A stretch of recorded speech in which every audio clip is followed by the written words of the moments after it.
ಅವನವನ ತಲ್ಕೆಟ್ ನನ್ನ ಮಗ ಹೇಳ್ತಾ ಇದ್ದ ಗುರು.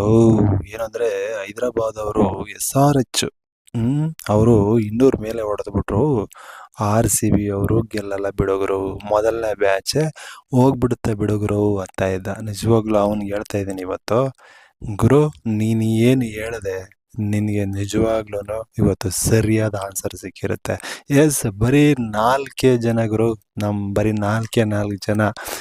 ಪಡಿಕ್ಕಲ್ ಆಗಿರ್ಬೋದು, ಪಟ್ಟೇದಾರರಾಗಿರ್ಬೋದು, ಕೊಹ್ಲಿ ಆಗಿರ್ಬೋದು, ಡೇವಿಡ್ ಆಗಿರ್ಬೋದು, ಬರೀ 4 ಜನ ಬರೀ 15 ಓವರ್ ಇದ್ದಾಗ್ಲೇ ಆ್ಯಕ್ಚುಲಿ ಏನು ಹೈದರಾಬಾದ್ ಅವರು ಹೊಡೆದಿದ್ರು ಆ ಒಂದು ಸ್ಕೋರನ್ನು ಪುಡಿ ಮಾಡಿಬಿಟ್ರು ಗುರು.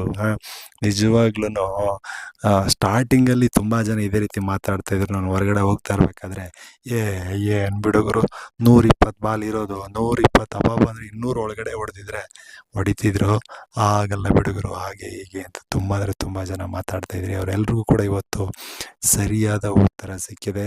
ನಮ್ಮ ಕೊಹ್ಲಿ ಅವರು 50 ರನ್ನನ್ನು ಗಳಿಸಿ, ಅವರಿದ್ದರೆ ಒಂದು ಆಟಕ್ಕೆ ನಿಜವಾಗ್ಲೂ ಕಳೆನೇ ಬೇರೆ ಗುರು. ಇನ್ನು ಪಡಿಕ್ಕಲ್ ಅವರು ತುಂಬ ಚೆನ್ನಾಗಿ ಆಡಿದ್ರು, ಪಟ್ಟೇದಾರ್ ಅವರು ಕೂಡ ತುಂಬ ಅಂದರೆ ತುಂಬ ಚೆನ್ನಾಗಿ ಆಡಿದ್ರು.